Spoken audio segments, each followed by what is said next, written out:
Alléluia. Amen.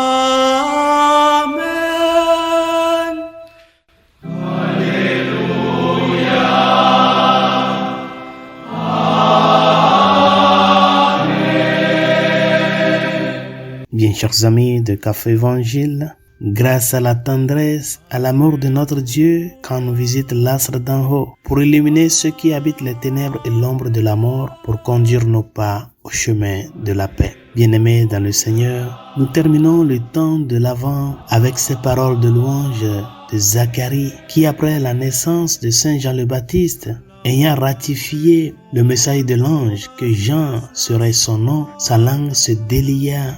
Les premières paroles qui sortirent de sa bouche furent des paroles de louange. Béni soit le Seigneur, le Dieu d'Israël, qui visite et rachète son peuple. Pourquoi Dieu vient à notre monde? Pourquoi Dieu entre dans l'histoire de l'humanité? Il entre pour nous apporter la lumière. J'espère que tout un chacun de nous, une fois, nous avons fait l'expérience de marcher dans les ténèbres. Et comment tu te sens quand tu es dans la ténèbre? Cette lourdeur de cœur pour la peur que tu as, ce désespoir-là de que tout est noir autour de toi, c'est ça l'expérience des ténèbres. Et les personnes qui, par exemple, ont passé beaucoup de temps, par exemple, dans des prisons très sécurisées, ils ont passé beaucoup de temps dans une cellule obscure. Ces personnes, après avoir sorti de là, toujours se sentent touchées par ce coup-là de l'obscurité qu'ils ont traversé un long temps. Il y a une trouble psychologique que cela les génère, le fait d'avoir passé tant de temps dans l'obscurité. L'obscurité et les ténèbres, c'est pas bon pour l'homme. Quand tout est noir autour de toi, il y a cette sensation de que le monde va s'écrouler sur toi. Mais quand tu te rencontres avec la lumière, prenons l'exemple des tunnels que l'on traverse quand on conduit, par exemple. Il y a des tunnels qui sont très noirs. Et tu as besoin d'allumer la lumière pour apercevoir les obstacles et tout et tout. Dieu est venu à notre monde pour nous apporter la lumière. Prenons conscience que vivre dans le péché, c'est vivre dans les ténèbres. Et la lumière du Christ vient te dire, il y a de l'espoir. Sors de ton cachot, sors de ta tombe de ténèbres, sors de ce monde de péché. Je suis la lumière du monde. Il est venu illuminer ceux qui habitent les ténèbres et l'ombre de la mort et conduire nos pas au chemin de la paix, comme le dit Zacharie dans ce grand chant de louange. Mon frère, ma sœur, Noël, c'est la fête de la lumière.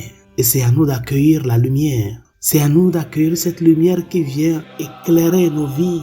Une personne qui vit dans les ténèbres, si tu ne l'apportes pas à la lumière, il ne sera pas vraiment la nécessité de cette lumière-là. Ce que tu peux faire en 2-3 minutes, quand tu aperçois tout bien, quand il y a de la lumière, tu peux passer 1 heure de temps pour faire cela dans les ténèbres. C'est pour cela, chers amis, la grâce du christianisme, c'est que Dieu, en entrant dans l'humanité, est venu éclairer notre monde. Et c'est ce que nous voyons avec les rois mages qui ont été guidés par une étoile jusqu'à la maison du petit Jésus. Il est la lumière du monde. Si les mages ont pu reconnaître que cette étoile-là est différente et qu'il y a quelque chose qui se passe, toi aussi, que la nativité du Seigneur de cette année puisse t'amener à reconnaître la différence de cette lumière qu'il apporte. Une lumière qui non seulement vient éclairer, mais aussi vient détruire cette obscurité-là, cette épaisse obscurité, cette épaisse ténèbre-là qui pèse sur toi. C'est à toi de te laisser illuminer par le Christ. Quand tu vas à la messe demain ou ce soir même, le menu chrétien, approche-toi de la crèche et dis à l'enfant Jésus,